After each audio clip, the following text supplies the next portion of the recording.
What is going on, folks? Welcome back to another episode of the Locked On Pitt podcast, your daily podcast covering the Pittsburgh Panthers, part of the Locked On Podcast Network, your team every day. And, folks, a loaded episode today. Pitt has a big recruiting weekend in terms of unofficial visits. We'll talk about the implications, some of the guys they had on campus, and some really exciting news there. We'll also talk about Pitt's Pro Day upcoming today. Later today, it will happen. Kenny Pickett, Lucas Kroll, Taysir McDemore, Mathis Caladamise, all those guys will be working out down at the UPMC Rooney Sports Complex, and also a flux of transfers from both Pitt's men's basketball and Pitt women's basketball. We will talk about all of this on today's episode of the Locked On Pitt podcast. Are Locked On Pitt, your daily podcast on the Pittsburgh Panthers, part of the Locked On Podcast Network, your team every day.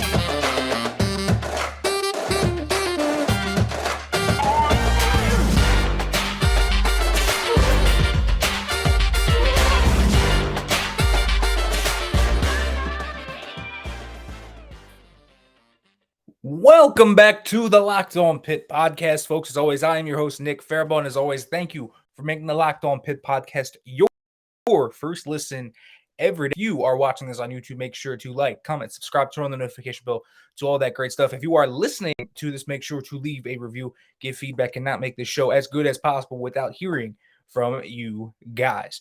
Now, folks, it was a loaded week, to say the least. A loaded week from this weekend, a few transfers from Pitt men's basketball and a very key transfer from Pitt women's basketball, the recruiting coming in, obviously Pitt Pro Day is later today. There's a lot to talk about, but I first do want to start with talking a little bit about the recruiting Pitt's actually doing and some really exciting things from Pitt that should make you very, very excited. But first, this episode is brought to you by Stat Hero. Stat Hero is reshaping the way that you play fantasy sports. Dozens of house-based games to play daily. No sharks, no funky props. Just your skill versus the lineups you choose. Sign up today at stathero.com/lockedon. Now, folks, this has been a very talked about recruiting cycle already for Pitt. Obviously, they only have one commit, but it is a 4-star commit in Zion Fowler. So they have a 4-star wide receiver already committed. And for Pitt, obviously, that's got to feel good to have your first commit be of that high caliber. But there's a lot more riding on this cycle than just that. Here's the implications of winning an ACC championship, going 11-3, and doing more and more. This 100% is the year where we could see the recruiting spike. Could that spike come? Could Pitt be landing multiple 4-stars? I'm not talking 1 or 2. I'm talking 5, 6. Can they be having some of the top classes in the ACC? They haven't had that in terms of pure numbers here in a little bit. The star rankings, the composite rankings, whatever you want to use as a metric. Pitt really hasn't had them. But they've developed their talent well. Their identification of talent has been phenomenal. They continue to churn out pro athletes that are 2 stars, low 3 stars, because their identification of talent has really been phenomenal under Pat Narduzzi and his staff. So that has been very exciting. Very, very exciting to watch from Pat Narduzzi and company. But you would imagine that would carry up to the next ranks. And if you get more talent, then you can become a more consistent program. And so this recruiting bump that could be coming for Pitt football, it could change the way this team works. It could change the direction of the program. Maybe 2021 wasn't just an off year. Maybe this is going to become consistent. We should expect Pitt to be at a higher level than they have been really since Dave Wanstadt's late 2000s run. That's what we're talking about here. But can Pitt sustain it? That'll be the big question. And when you get guys on campus, like Keem Williams, for example, who's a borderline 5-star, we're not just talking about a good player here. We're talking about one of the top players in Florida. We are talking about one of the top players in the country, ranked, I believe, 36th overall. That is 100% the type of stuff we're talking about. Keem Williams is a very special type of guy to get on campus. And it's largely because of Taekwon Underwood. And let's talk about guys like Taekwon Underwood. Getting a few guys on campus already. The recruiting dividends he's got just to get top guys on campus from his relationships built at Rutgers to now has been extremely impressive. And obviously there was a little bit of trade back between Williams, Narduzzi, Partridge, Underwood, all these guys tweeting at each other. It's going to be a tough battle to win. But getting a guy like that on campus, it's big time, right? That's big time. And here's the thing about Pitt. When you get guys like that on campus, these can be program-changing guys. When you get another 4-star in Desmond Umeazulu or Mason Robinson, both 4 stars on campus. You didn't just have one 4-star on campus. You didn't just have a great guy in Keem Williams. You had 6 4-stars on campus this week. That alone is impressive. You already see the recruiting bump in terms of just guys coming in terms of guys just trickling on. And of course, they're still recruiting their usual guys. They're still recruiting guys they've been in with for a while. It's not really that surprising. But this is one of the best crops of Pitt guys coming here in a while. A lot of offensive linemen, a lot of defensive linemen. You got guys like Jordan Church, the cousin of Shockey Jacques Louis, who's a very high 3-star. You got Kanaja Wilson, another very high 3-star. You got all these guys coming in that are really impressive. Really impressive. And so you're already beginning to see that. And it was a big weekend. It seems like from all the articles written, it seems like from all the buzz you're hearing, or at least I'm hearing from around the coaching staff, this was a really successful weekend for them. They feel like they got a lot of ins with a lot of these guys. They feel like a lot of these guys are going to come back for official visits. And listen, recruiting, obviously, it's not going to get real until they land these guys and until they sign that letter of intent. Really, even before they get on campus and start playing in football games. But this is the first step. A lot of these guys in years past would not have even entertained Pitt. They wouldn't have even come to Pittsburgh. So the fact you're getting these guys at Oakland, you're showing them the facilities on the south side. You're showing, hey, we have this great location where we work with the Pittsburgh Steelers, and we do all this. That's very impressive. And this is the type of recruiting bump we're going to see, I think, with Pitt coming into the future. This is the big year for Pitt. They got to capitalize on it, right? They have to get something going here. This has to be the kaboom, kapow, bang year. You got to see it.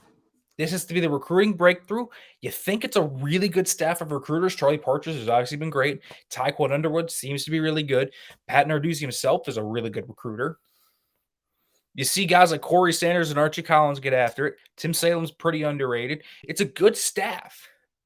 Now can you capture in these larger recruits with selling pitches like Kenny Pickett, with selling pitches like, hey, we just have the Bolitnikoff winner here. We can do that. Look at our pedigree in producing defensive backs. Look at our pedigree in producing defensive linemen under Coach Partridge. Look at all these different types of things we have going for you. And then there's the team component. This has been a team on the rise.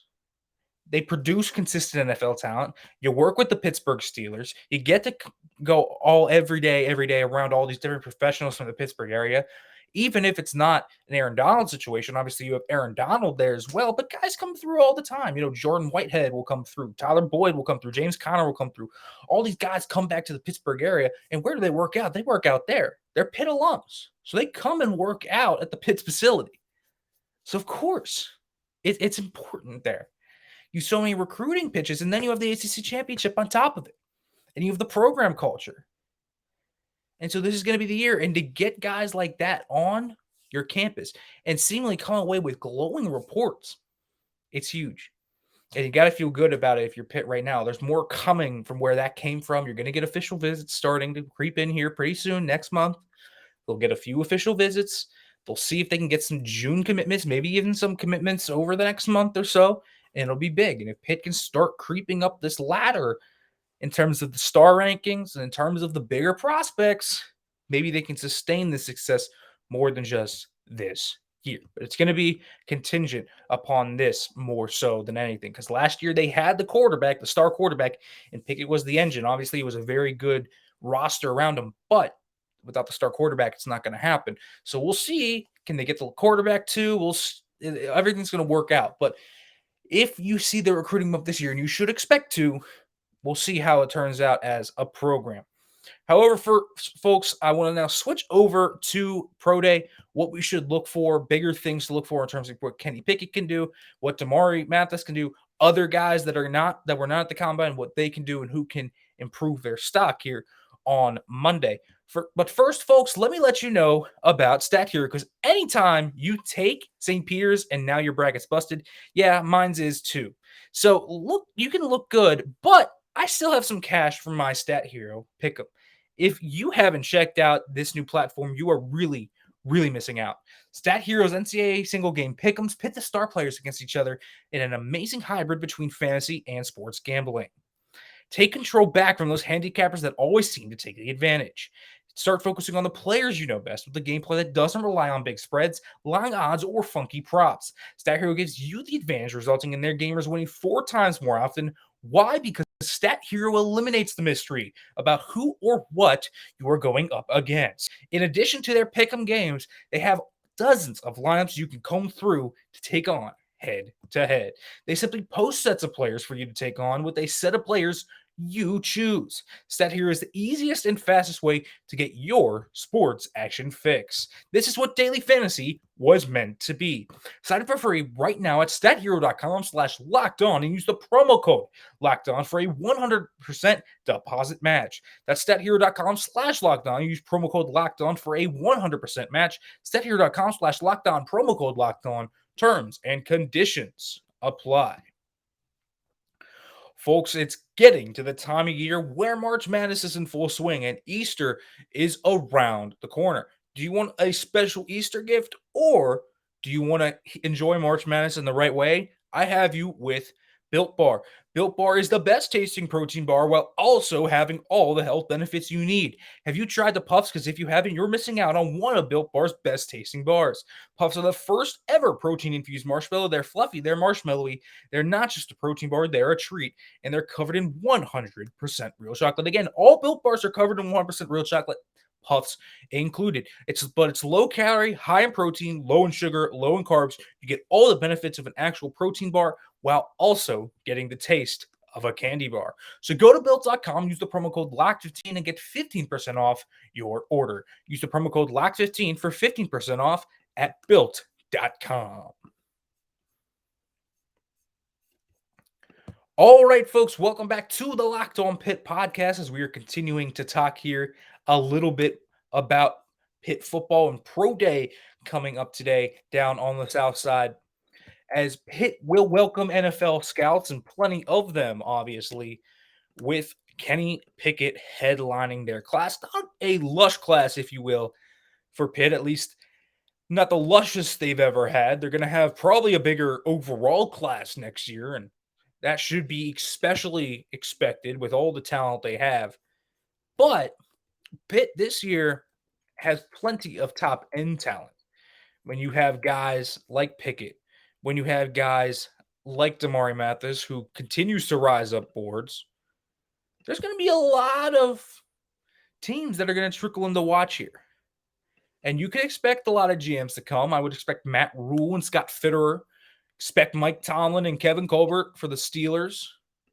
You can expect a lot of these guys. Maybe Pete Carroll and John Schneider come over from the Seahawks. A lot of these, maybe Chris Ballard and Frank Reich from the Colts. There's a ton of teams that could come in and try to look at Kenny Pickett or a few guys here. You're going to see a lot of NFL personnel. You're going to see a lot of interest. It's going to be one of the more high-profile Pitt Pro Days I think we're going to ever remember.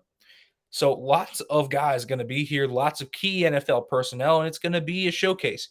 And with Kenny Pickett coming, yes, teams will focus on Kenny Pickett, but who's Kenny Pickett throwing to? He's going to be throwing to guys like Taysier Mack and Lucas Kroll and all those guys, and some of the younger guys will be able to show off a little bit. So pretty good stuff for Pitt in that regard, right? Going to be able to show off a little bit of talent, going to be able to give these guys that maybe aren't named Kenny Pickett a bit of a higher platform. Now, what is Kenny Pickett going to do to really improve his stock here? You figure he's not going to test much. He ran already. He did most of the stuff at the combine. Maybe he gets his hands remeasured to see if those hand exercises actually increased his hand length a little bit. Maybe. In terms of physical testing, I don't think he's going to do much. However, in terms of actually doing things, it's going to be all about the live throwing drill. And he did a really nice job in Lucas Oil Stadium. Now they're probably going to ask him to do some different patterns. He had fly patterns, he had post patterns, he had double moves. There are a few things there. Maybe he puts more rhythm-based timing concepts in here. Obviously, those were also there at the combine, though. So it's all going to be about the throwing here. A live action, extremely up close and personal view of Kenny Pickett throwing. This is what these scouts are going to see. That's what they're going to want to see. Accuracy, precision, preciseness, all of these things, right? All these things, they're going to look to see his footwork. They're going to see everything. How he talks to his receivers, his body language. All of this is going to be very important for Kenny Pickett. I don't think he's going to do a ton in this setting to really improve his stock because he already pretty much has done everything. But this will be another opportunity for scouts to see him, for teams to really get up close and personal with him. Probably the closest they will get to him in the entire cycle in terms of actually on-field drills. For Damari Mathis, just look good in your drills. You ran well already. You had a pretty good combine. Not much else you can do whenever you meet with teams. Obviously, there's going to be tons of good things moving there, but not much else Damari Mathis himself can do. Cal Adamitis, again, same thing. Look consistent, be consistent. But I think where this gets interesting is when we look a little deeper and some of the guys that will be working out here in terms of, first of all, Taysier Mack. This is going to be a guy that I think is going to be really interesting. Really interesting. And when we look at Mack, a contested catch guy that turned into a vertical threat this year, what's he going to realistically run? That's going to be the question. Is Taysier Mack at the next level going to be explosive enough? What are his jumps going to be? This is where we get into the testing part. For Taysier Mack, for Lucas Kroll, especially, for Taysier Mack, he's a deep threat, but what is he going to be? Is he going to be a multifaceted deep threat? Does he have speed to burn? Is he going to be a legit 4-4 guy that a team can take a jump on and that can gain consistent separation? He proved he could get separation this year, but does he have the speed at the next level to prove that? We'll see. For Lucas Kroll, it's very important. Are you athletic enough to bust seams? Isaiah Likely from Coastal Carolina earlier this week, one of the more athletic tight ends, thought of as one of the more athletic tight ends in the class, just went out and ran a 4.8 40, and his stock is reportedly collapsing. Athletic tight ends that can't block, like Lucas Kroll will give you his effort, but he's not a good blocker. So when you look at a guy like Lucas Kroll, he's going to have to run well. He's going to have to jump well. He's going to have to prove he's all these things. He's going to have to prove he's fluid. He's going to have to prove he can be athletic enough to where the guy is really going to be very impressive. And so we'll see how this turns out, because I think this is a big day for Kroll and Mack. There are other guys like Keyshawn Camp, who's obviously dealt with injuries. The raw talent that we have seen over the years with Keyshawn Camp has been fun. I think that a lot of things, when you look at him, when I look at Keyshawn Camp, I think that there's a lot of good to see in Keyshawn Camp. He's powerful. He's pretty explosive despite the injuries. He plays with good pad level. He's strong or has a good anchor, so he could 2-gap or 1-gap. But the thing about Keyshawn Camp is he's always been injured. He's a little bit limited in the hand usage department in terms of his pass rush counters. So there's issues there, and it's where you play him. Is he a 1 tech? Is he a 3 tech? Is he a 5 tech? tend to think he's more of a 5. So we'll see where he can work. I think he could slide inside the 3, but I wouldn't slide him all inside the 1. And I think he's a little too burly, and I don't think he's fluid enough to play all the way out of the 7. So I think you're going to keep him in that kind of 5, 4-eye, 3 kind of area. We'll see if has enough sand in his pants to slip inside all the way to 1 tech. Weigh-in will be big for Keyshawn Camp. And so there are other guys as well. Phil Campbell, John Patrician, Chase Pine, all the linebackers. It looks like Patrician's really working hard in order to try and get going and getting his money up. Very interested to see what he ends up running after working at the Star. Phil Campbell, another guy. What's his official weigh-in going to be? What's his official size going to be? A former safety? Is he going to be too undersized? Or is he going to test well enough to where he's going to get a chance here at a camp invite? These are going to be important things. Seeing guys like that live, it's going to be important for them. So this is going to be very important for guys like Keyshawn Camp, like Taysir Mack. More important when the guys are trying to get put on the radar, like a Phil Campbell, like a Johnny Patrician. These are going to be very, very important days for these guys. And there will obviously be other guys. Kirk Christodoulou is going to show off his leg a little bit. Melky Stovall, Trey Tipton. We'll see if any of these other guys can stick out. But look out for Lucas Kroll and Taysir Mack being the 2 guys to really watch. If they have good days, I think they can really hold themselves up. One got an NFLPA invite, which was Mac, and then Kroll got a Shrine Game invite, and you don't get those invites without having some buzz. So a good testing day to get one of those guys drafted or both drafted. So keep an eye out for those guys. All right, folks, now I want to shift over. Transfers, Rita Ibakwe and Chris Payton both transfer out from the men's and women's program, respectively. Let's talk about that. But first, let me let you know about BetOnline, because that's that time of year again as college basketball's tournament is in full storm. From all the latest odds, contests, and player props, BetOnline.net is the #1 source for all your sports betting needs and information. BetOnline remains the best spot for all your sports scores, podcasts, and news this season. And it's not just basketball. BetOnline is your continued source for all your sporting wagering information needs, including live betting and your favorite Vegas casino games. Head to the website today or use your mobile device to learn more about the trends and the action. BetOnline, where the game starts.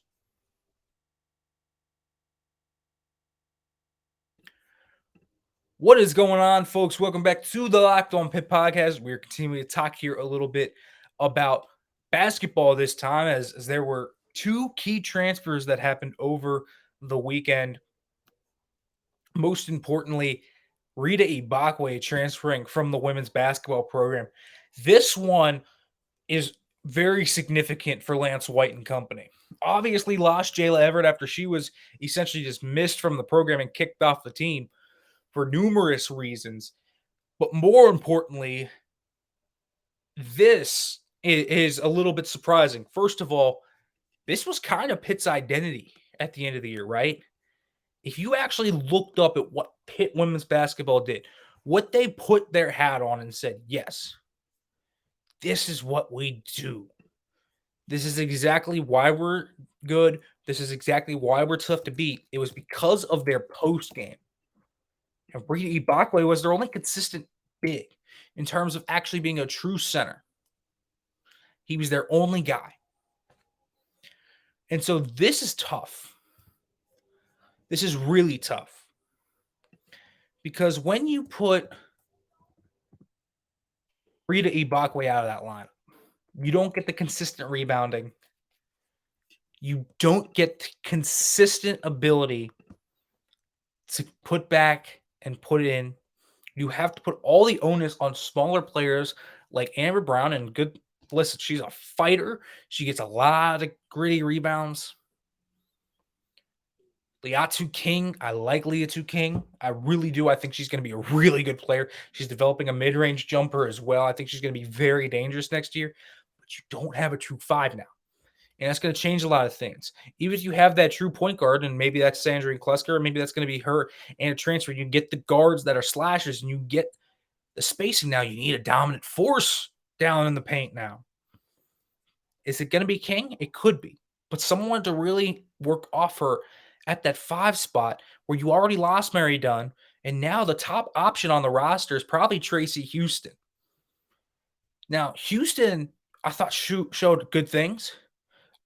She's more of a stretch five who can shoot the three, and she's a solid shot blocker as well, but not an imposing force down in the paint.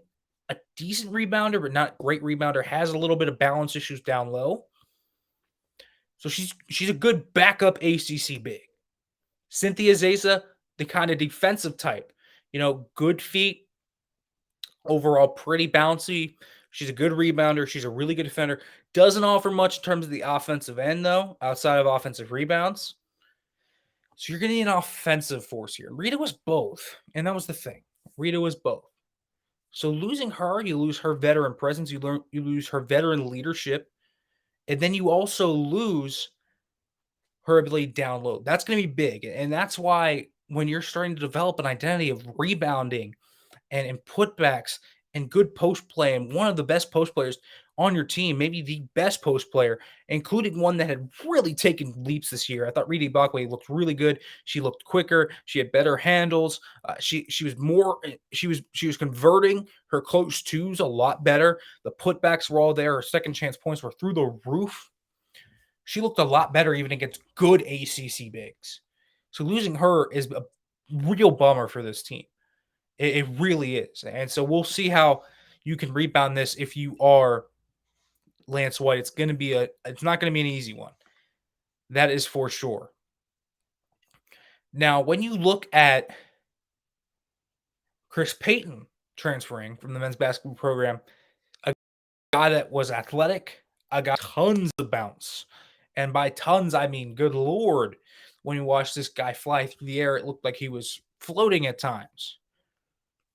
So this is a guy that was impressive. And so the potential there, the raw potential in terms of athleticism, bounce that you really don't find in guys a lot, and also some pretty solid length.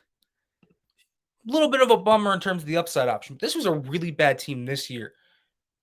And he wasn't able to crack the rotation. And when he was out there, he did not look good.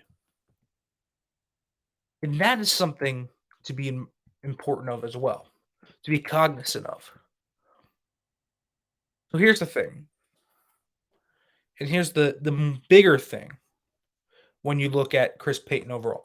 It's another scholarship open. The JUCO waters are tough. It's tough to project. Chris Payton go down to a lower level, somewhere like the Ohio Valley Conference, somewhere like the MEAC, or somewhere like that. The American East Conference, somewhere like that, where he could actually carve out a role with his athleticism. But he was far more athlete than basketball player, and he turned the ball over at a pretty high rate, and that led him to not being ACC caliber this year. And maybe he grows into that type of player eventually, but clearly either he believes he's not to that level, or the team doesn't believe he's to that level. It's not the same as Noah Collier, who's going to have a very defined role. Chris Payton might not have even played next year. There was a real good opportunity. He did not play next year. So him transferring out opens up a fourth scholarship now that you could fill with the 2022 player. You could fill with a transfer guy. And again, the four needs: backup big, starting four, a 3-and-D wing, and a point guard. Those are your four big needs. We'll see if you can fill them, but now you have enough scholarships to fill those. More transfers means you can egg on shooters. You can add more shooters, and you can add more dynamic players, and you can do this, and this. You can add a true five. You can do different things with more scholarships opening up. And I'm going to say this, I don't think this is the last one to open up. So lots of things to look for here. Pitt men's basketball has flexibility to do a bunch of different things now that they wanted to do. Should have been better planning, should have been more on the 22 recruiting class, but it is what it is at this point. Now they have flexibility in the transfer portal. All right, folks, we'll be back here tomorrow talking more about Pitt Pro Day and what happened and the takeaways there. I'll be there covering it live. So we will obviously talk about that, and we'll talk about any other developments that happened in the world of Pitt athletics. Folks, as always, thanks for listening, and as always, hail to Pitt.